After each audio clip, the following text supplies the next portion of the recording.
Hi, everyone. Just waiting for this to connect. There's always a little lag, a little delay, but I think we're good to go. Let me just double check.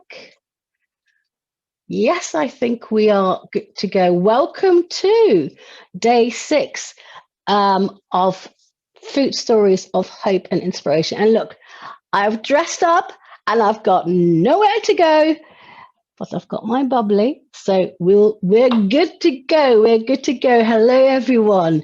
So today we're talking about, this is probably the oddest combination ever, but we're talking about Oliebollen, Maggi, and cancer. This is a story woven all over the place, right? But so this is the most unusual New Year's Eve ever for many of us. Plan A, I was supposed to be private chefing for a lovely repeat customer, quite local to me for New Year's Eve, because actually it's his birthday. I need to remind myself to send him an email to wish him happy birthday.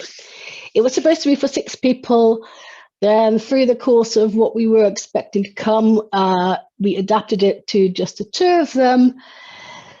But they're both GPs, they're both doctors. So even without UK tier 4, that we are in since, I don't know, 10 days or whatever, we agreed to protect the NHS, and that key workers like my client and his wife needed to be the safest of the safest. So come on, plan B.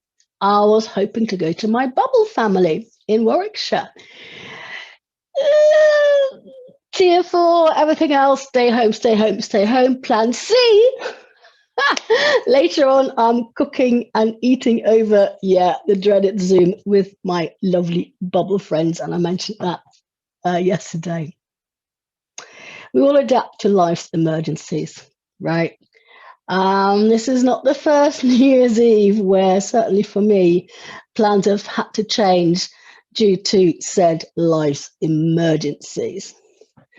I mentioned my mum's cancer journey in one of my other journeys. For some reason, I don't know how she managed it, but most of her emergency operations and eventually even her passing were in this so-called festive season.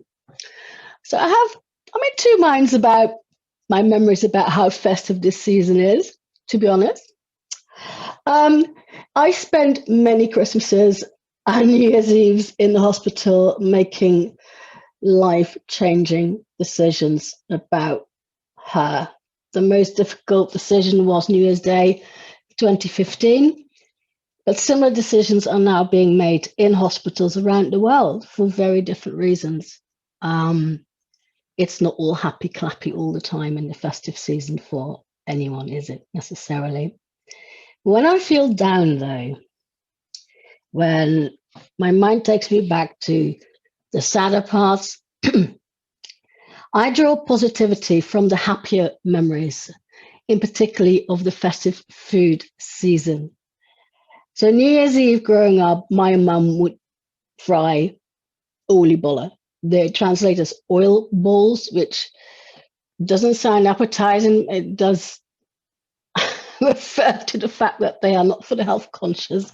This is a yeasted batter, tablespoons of which are dropped into oil. They're often studded with dried fruits and or with apple, and they are the most iconic Dutch tradition that goes with New Year's Eve. The smell lingers for days, by the way, because you don't make these in small batches. Typically, you have a bucket full of the batter, and many people fry them in their garages or outdoors, because otherwise, even on January the 6th, it's like, oh, did someone fry oliebollen here? And it's quite common that those are shared with friends, neighbors, people down the road, and you'd go from one place to the other, have some nibbles, have a drink, and just enjoy each other's company.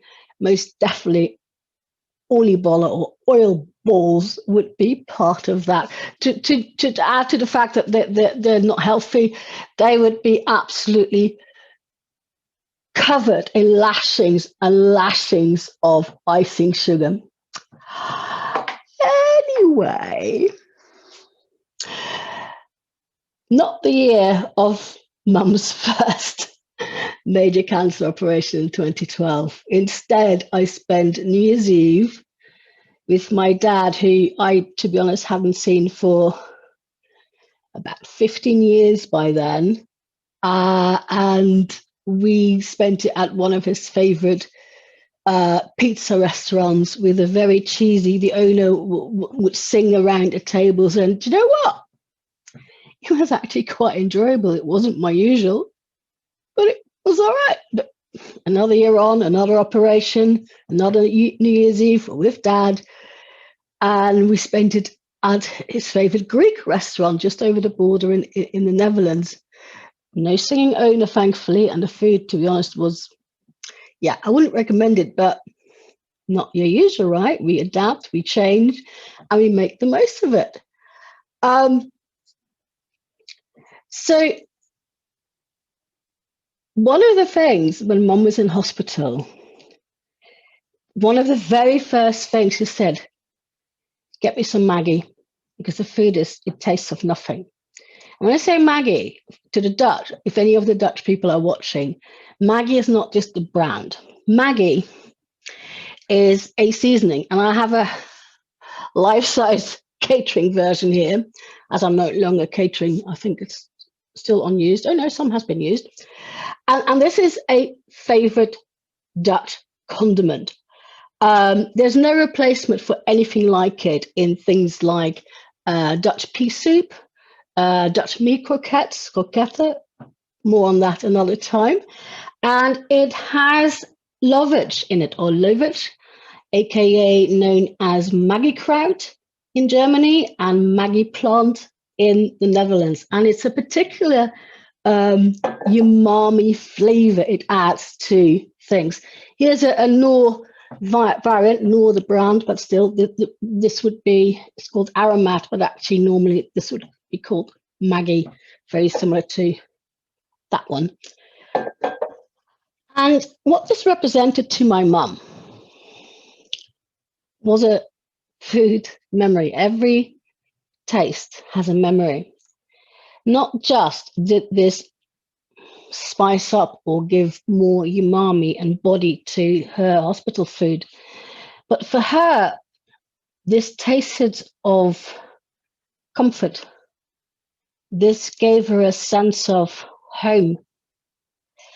Now, remember that talented chef I was talking to you about yesterday, the one that used to have a award-winning catering company and his own restaurants. So some years back, he was in hospital too for yet another major operation, and I did similar for him.